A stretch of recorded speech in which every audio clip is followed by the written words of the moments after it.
VAT tax প্রত্যাহারের দাবিতে এবার রাস্তায় নেমে বিক্ষোভ করেছেন চট্টগ্রামের ফল ব্যবসায়ীরা। এমনকি এক সপ্তাহের মধ্যে সিদ্ধান্ত প্রত্যাহার না করলে এনবিআর কার্যালয় ঘেরাও সহ কঠোর কর্মসূচির ঘোষণা দিয়েছেন তারা।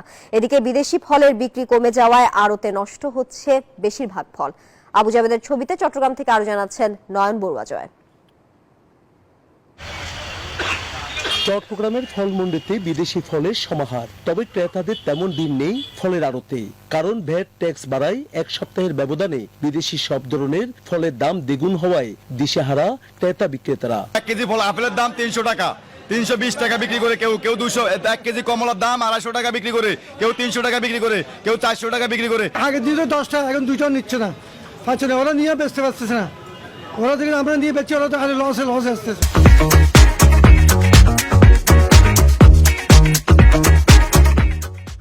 যেখানে 90% ফল আসে বিদেশ থেকে, সেখানে ভ্যাট ট্যাক্স বাড়ায় আগ্রহ হারাচ্ছে আমদানিকারকরা। তাই সকাল থেকে ফল মন্ডির সামনে অবস্থান নিয়ে নানা কর্মসূচি পালন করেন ফল ব্যবসায়ীরা।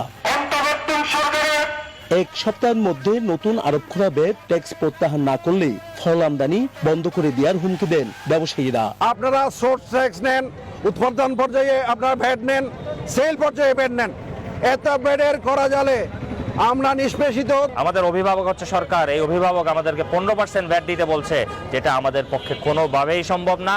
আমরা সারা বাংলাদেশের ফল আমদানিকারকরা একসাথে হয়ে প্রয়োজনে অন্তর্বর্তীকালীন সরকারের কার্যালয় ঘেরাও করবো, এনবিআর এর কার্যালয় ঘেরাও করবো এবং সারা বাংলাদেশের স্থলবন্দর সহ চট্টগ্রাম বন্দরের যে ফল আমদানি হয় সকল কিছু বন্ধ করে দেব।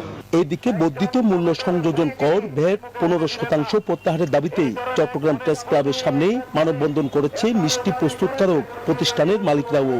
7 দিনের মধ্যে এই বর্ধিত ভ্যাট প্রত্যাহার না হলে কঠোর আন্দোলনের হুমকিও দেন তারা।